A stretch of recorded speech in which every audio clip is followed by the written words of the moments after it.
안녕하십니까, 안현찬입니다. 이번 강의부터는 이제 문제풀이 강의거든요. 근데 이 문제풀이 강의를 여러분들에게 어떻게 전달해 드리면 가장 효율적이고 여러분들에게 학습에 도움이 될까, 제가 좀 고민을 많이 했습니다.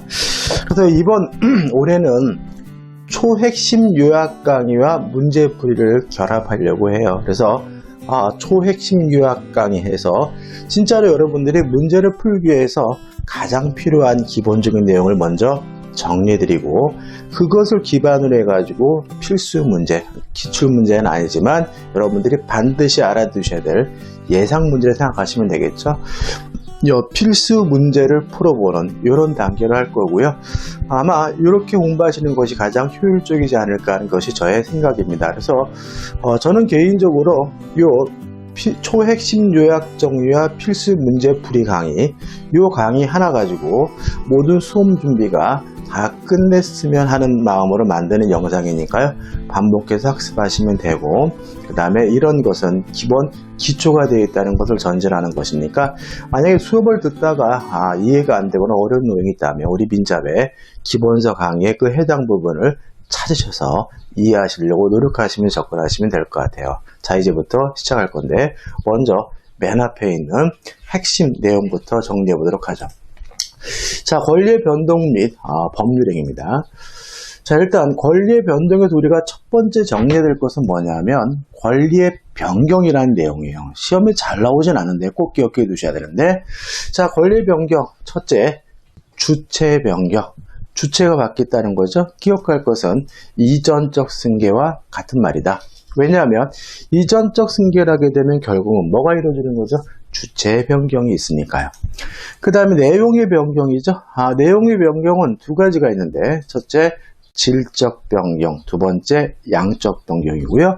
질적 변경과 양적 변경 두 가지가 내용 변경인데, 질적 변경이라는 것은 권리 자체가 다른 권리로 뒤바뀌는 걸 우리가 질적 변경이라고 합니다. 권리가 다른 권리로 바뀐다, 이런 얘기죠. 그 다음에 양적 변경이라는 것은 권리 자체는 변경되지 않는데 양만 바뀌는 거거든요. 권리자로서의 할 수 있는 일의 양만 바뀌는 것을 말합니다. 예를 들어서 제가 소유권을 가지고 있는데 제가 소유하고 있는 그 건물에 전세권을 설정해 줬어요. 그렇다 그래서 저의 소유권이 다른 권리로 바뀌는 것은 아닙니다. 저는 여전히 소유자이지만 더 이상 그 건물을 사용할 수 없고 수익할 수 없겠죠. 할 수 있는 일의 양이 줄게 되는 거죠. 이런 거 우리가 양적 변경이라고 하는 거죠. 이것과 구별할 것이 뭐가 있냐면 작용의 변경인데, 작용의 변경이라는 것은 뭐냐면 권리 자체도 변경되지 않고 양도 변경되지 않고요.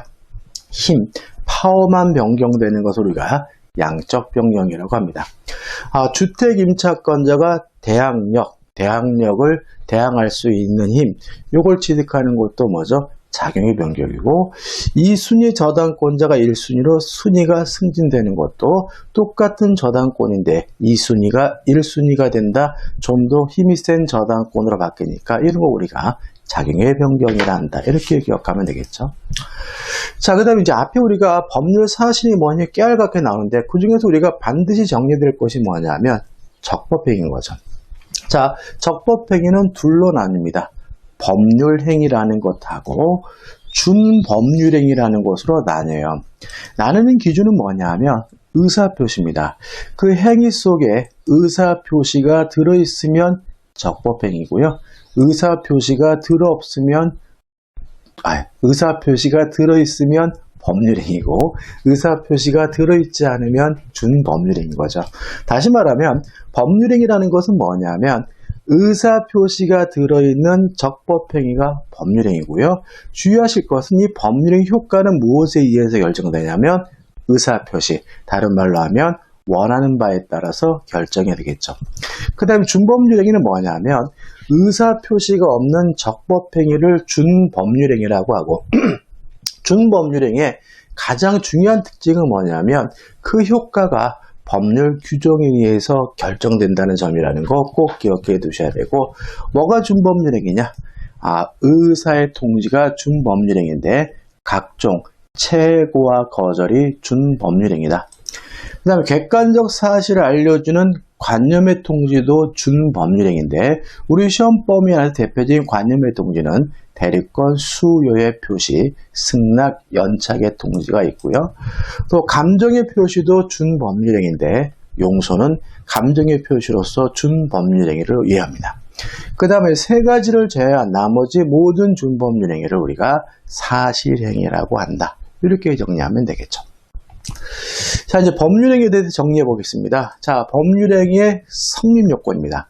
법률행위가 성립되기 위해서는 뭐가 필요하냐면 당사자, 의사표시, 목적이 필요해요. 이거 우리가 일반적 성립 요건이라고 하고요.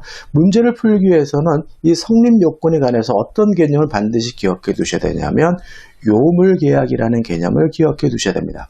자, 계약도 법률행위죠. 근데 요물계약이라는 것은 뭐냐면 그 계약에서 요구되는 행위나 물건이 있어야 성립하는 계약이 우리가 요물계약이에요. 따라서 요물계약에서 요구하는 그 물건들은 다 계약, 법률행위에 뭐가 되는 거죠? 성립 요건이 되는 거죠. 요물계약이 뭐가 있느냐? 반드시 암기해 두셔야 되는데 계약금 계약, 보증금 계약, 대물변제, 현상광고 요 네 가지가 요물계약이라는 거 꼭 기억해 두셔야 되고요. 그 다음에 성립한 법률행위는 무효일 수도 있고 유효일 수도 있어요. 자, 유효하기 위해서는 또다시 유효하기 위한 요건, 유효 요건을 구비해야 되는데 당사자에 대한 유효 요건은 뭐가 있냐면은 권리 능력, 의사 능력, 행위 능력이 있어야 됩니다. 또 의사 표시가 하는 유효 요건으로 의사와 표시가 합치돼야 되고요. 의사가 형성되는 과정에서 하자가 없어야 되고요. 또 목적에 관한 유효 요건으로서 첫째, 목적이 확정될 수 있어야 되고 목적이 가능해야 되고 목적이 적법해야 되고 목적이 사회적 타당성이 있어야 되는 거죠. 먼저 확정에서는 확정 가능성을 의미한다. 법률행위가 성립한 법률행위가 유효하기 위해서는 확정되어야 유효한 것이 아니라 확정될 가능성만 있으면 유효하다는 거고 그 다음에 가능에 대해서는 우리가 계약법 총론에서 자세히 들어가는 거죠. 그럼 여기서 우리가 적법이죠. 자, 강행법규를 위반하게 되면 무효냐? 강행법규는 단속규정과 효력규정이 있는데 효력규정이 위반하게 되면 무효입니다. 민법상 강행규정은 예외 없이 다 효력규정이에요.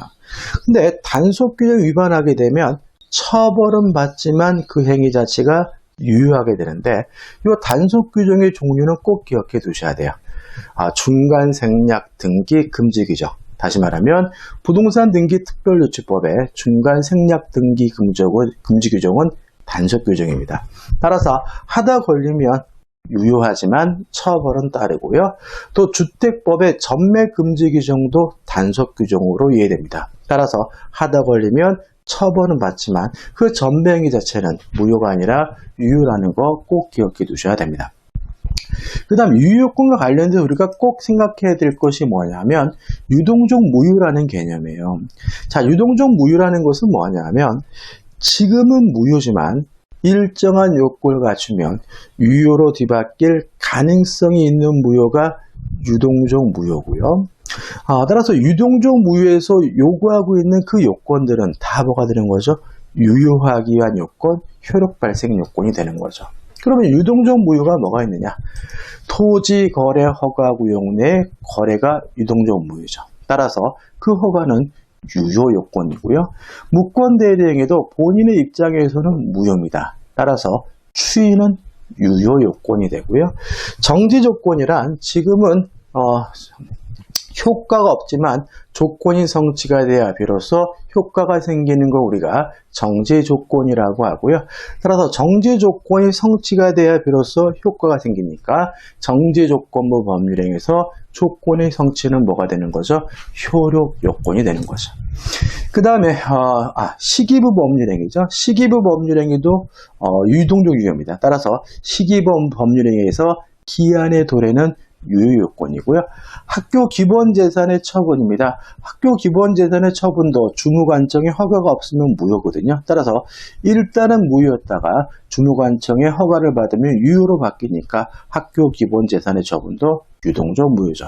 항상 조심할 것은 농지 취득 자격 증명은 유동적 무효가 아니라, 따라서 취득 자격 증명이 없더라도 매매 계약은 유효한 거고요.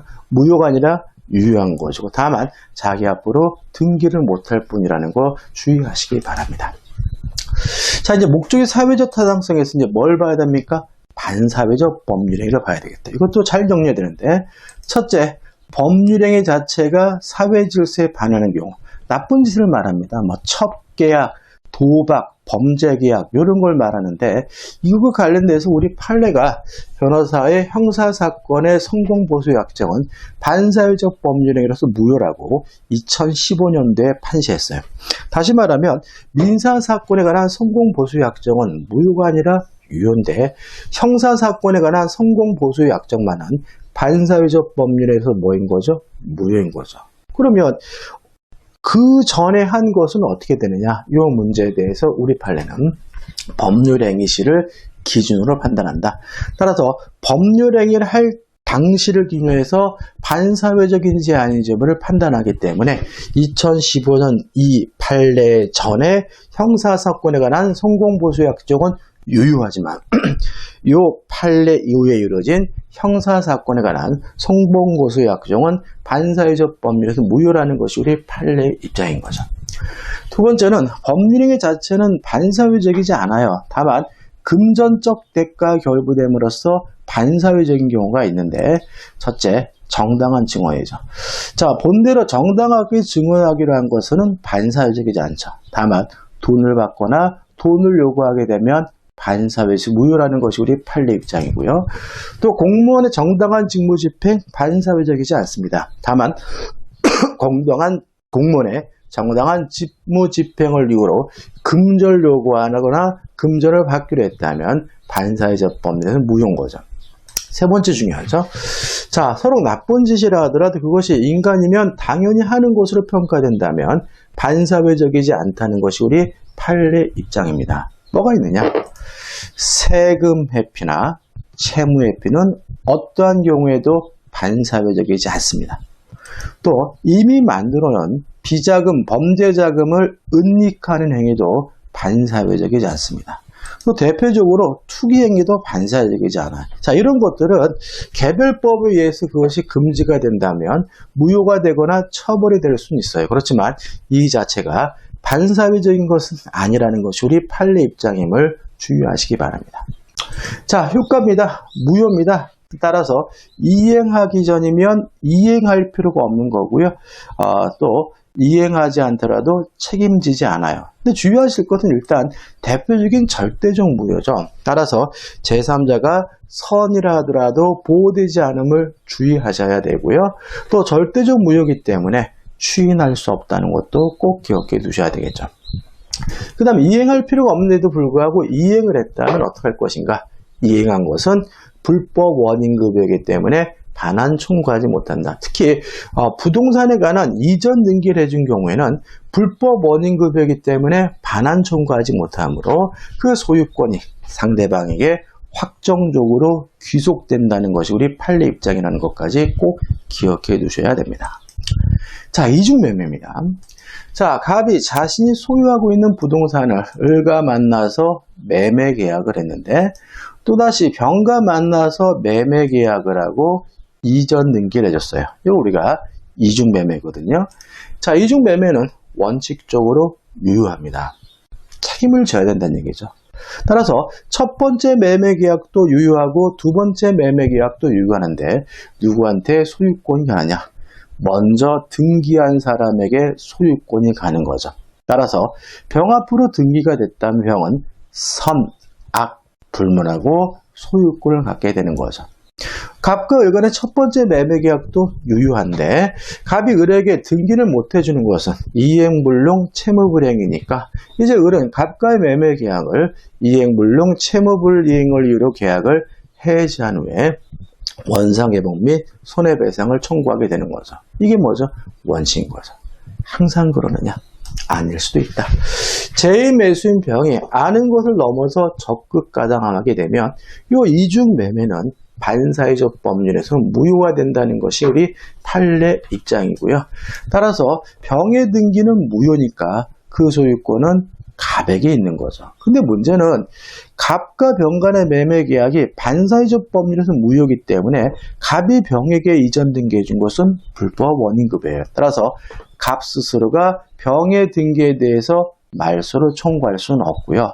다만 제1매수인은 병의 등기에 대해서 말소해달라고 청구할 수가 있는데 항상 조심할 것은 직접 말소 등기를 청구하는 것이 아니라 매도인 갑을 대의회에서 통해서 병의 등기에 대해서 말소를 청구할 수가 있는 거죠. 그 다음에 추가로 기억할 것은 우리 판례는 이중매매는 사해행위라는 이유로 취소할 수 없다. 다시 말하면 채권자 지소권의 대상이 될 수 없다는 것이 우리 판례 입장이라는 거 꼭 기억해 두셔야 되겠죠. 그다음 마지막으로 병이 또다시 정가 만나서 매매 계약을 하고 등기를 한다면 이때 제3자형은 선이라 하더라도 소유권을 취득하지 못한다. 왜냐하면 이중매매가 적극 가담했다는 이유로 무효인 이유는 반사회적이어서 무효인 거고요. 반사회적 법률행위는 절대적 무효니까 제3자가 선이라 하더라도 권리를 뭐하지 못해요? 취득하지 못하게 됨을 잊지 마시기 바랍니다. 자, 이제 불공정한 법률행위입니다. 자, 불공정한 법률에 되기 위해서는 주관적 요건이 필요한데요. 우리 민법은 궁박 또는 경설 또는 무경험입니다. 그러니까 또는이 궁박 또는 경설 또는 무경험이에요. 무슨 말이죠? 셋 중에 하나만 있으면 되는 거죠. 자, 궁박이라는 것은 뭐냐면 급박한 공공, 어려운 사정을 말해요. 자, 우리 판례에 따르면 왜 어렵게 됐는지 이유는 묻지 않습니다. 경제적이든 정신적이든 심리적이든 어떤 이유든지 간에 어렵기만 하면 뭐죠? 궁박이 되고요. 여기서 주의할 것은 무경험인데, 자, 무경험의 개념에 대해서 우리 판례는 특정 거래 영역에서의 경험 부족을 의미하는 것이 아니라 일반 거래 영역에서의 경험 부족을 의미한다는 것이 우리 판례 입장임을 잊지 마셔야 되겠죠. 자, 그 다음에 객관적 요건으로서 주는 것과 받는 것 간에 현저한 불균형이 존재해야 되는데 폭리행위여야 하는데 첫째, 법률행위 시 객관적 가치만 가지고 판단합니다. 다시 말하면 그 물건의 주관적 가치는 고려하지 않고 오로지 객관적 가치만 가지고 판단하는데 언제? 법률행위 시 매매 계약할 당시만을 고려하게 된다는 것이 우리 판례 입장임을 주의하시기 바라고요. 그리고 우리 민법은 주관적 요건과 객관적 요건만을 규정하고 있지만 우리 판례는 주관적 요건에 관한 이용의사, 궁박 또는 경설 또는 무경험이라는 주관적 요건에 관한 이용의사, 폭리행위가 있어야 비로소 불공정하다는 것이 우리 판례 입장이고요. 자, 만약에 이러한 불공정한 법률행위가 대리인을 통해서 이루어졌다면 궁박만은 본인을 기준으로 판단하고요. 경설 무경험은 대리인을 기준으로 판단한다는 거 잊지 마셔야 되겠죠. 시험에 잘 나오죠. 근데 요건의 마지막으로서 객관적 요건이 있다는 사실이 입증되더라도 주관적 요건은 추정되지 않습니다. 따라서 결국은 모든 요건을 누가 입증해야 되냐면 무효를 주장하는 사람이 입증해야 됩니다. 다시 말하면 객관적 요건이든 주관적 요건이든 모든 요건을 무효를 주장하는 사람이 입증해야 됨을 잊지 마시기 바랍니다. 자, 이런 요건을 갖추면 이게 뭐가 되는 거죠? 불공정한 법률행위죠. 적용법입니다. 불공정한 법률행위니까 법률 행위에 대해서 적용됩니다. 따라서 계약에도 적용되고요. 단독행위에도 적용이 돼요. 주의하실 것은 항상 현저히 불균형한 증여계약은 적용되지 않습니다. 따라서 증여계약은 불공정하다는 이유로 무효가 될 수는 없고요. 또 법원에서 이루어지는 경매에 대해서도 백사조가 적용되지 않는다는 것이 우리 판례 입장입니다. 따라서 경매도 불공정하다는 이유로 뭐가 될 수 없어요? 무효가 될 수 없다는 거 꼭 기억해 두셔야 되겠죠. 자, 효과 무효입니다. 물론 이 무효도 절대적 무효이기 때문에 제3자가 선이라 하더라도 보호되지 않아요. 자, 우리 판례에 따른다면 이 불공정한 법률행위는 반사회적 법률행위 일종으로 이해합니다. 따라서 반사회적 법률행위가 추인할 수 없는 것처럼 불공정한 법률행위도 뭐 할 수 없어요? 추인할 수 없고요. 다만 무효행위 전환은 인정된다는 것이 우리 판례 입장입니다. 다시 말하면 불공정한 법률행위는 추인할 수 없지만 무효행위 전환이 인정된다는 거 꼭 기억해 두셔야 되겠죠. 자, 무효니까 이행할 필요가 없어요. 다만 이행한 것은 폭리자 입장에서는 불법 원인급여이기 때문에 반환받지 못하고요. 피해자는 불법 없는 당사자로서 반환받을 수 있다는 것까지 기억해 두시면 완벽합니다. 물론 불공정한 법률행위도 시험 문제 잘 나오고 있죠. 자, 법률의 해석입니다. 간단하게 정리해 볼게요. 자, 의사와 표시가 불일치됐을 때 그 의미를 확정하는 것을 우리가 법률행위 해석이라고 해요. 예를 들어서 속마음은 계집을 팔 마음이었는데 말로는 집을 팔겠다고 했어요. 이랬을 때 어떤 의미로 이해될 것인가? 만약에 내심적 효과의사, 표자의 진위를 가지고 탐구한다면 우리가 자연적 해석이라고 하고요. 자연적 해석을 하게 되면 이 의사표시는 속마음대로 계집을 팔겠다고 한 것이 되는 거죠. 이에 반해서 표시행위의 객관적 의미를 탐구하는 것을 규범적 해석이라고 하는데 이 사례를 규범적 해석을 하게 되면 표시된 대로 집을 팔겠다고 하는 것이 되는 거죠. 자, 원칙은 규범적 해석입니다. 그럼 언제 자연적 해석을 하게 되냐면 상대방이 없는 의사표시와 상대방이 알았거나 알 수 있었을 경우에는 자연적 해석을 합니다. 이게 전부예요. 다시 말하면 계집 팔 마음으로 집을 팔겠다고 했다면 원칙적으로 규범적 해석이므로 표시된 대로 집을 팔겠다고 하는 것이 되는 겁니다. 다만 상대방이 표의자의 지인인 계집이란 사실을 알았거나 알 수가 있었다면 자연적 해석이니까 속마음대로 계집을 팔겠다고 하는 것이 되는 거예요. 만약에 상대방이 알았거나 알 수 있었다는 이유로 자연적 해석을 해가지고 속마음대로 계집에 대해서 계약이 성립된다면 우리가 오표시 무해의 원칙이라고 해요. 마지막으로 중요하실 것은 착오란 규범적 해석을 해야지만 발생합니다.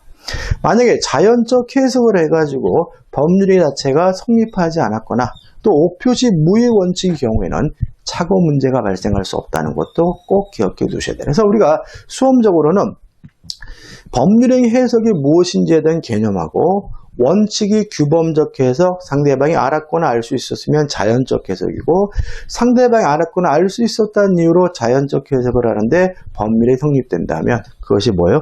오표시 무해의 원칙인 거고요. 그 다음에 착오는 규범적 해석을 해야지만 발생하고 자연적 해석의 경우에는 착오 문제가 발생할 수 없다는 거 꼭 기억해 두시기 바랍니다. 자, 이번 강의 여기까지죠. 그래서 여기까지 정리한 요 권리 변동과 법률에 관한 요 핵심 요약 강의 가지고 내일부터 이제 핵심 문제 풀이를 들어가도록 하겠습니다. 여러분들 반드시 반복하셔서 확실하게 내 것으로 만들면 돼요. 자, 기본적 내용이 이해가 되어 있는 상태라면 다양하게 알아야 되는 게 아닙니다. 하나라도 알더라도 정확히 알아야 된다는 거 다시 한번 강조해 말씀을 드리겠습니다. 여러분들 고맙습니다.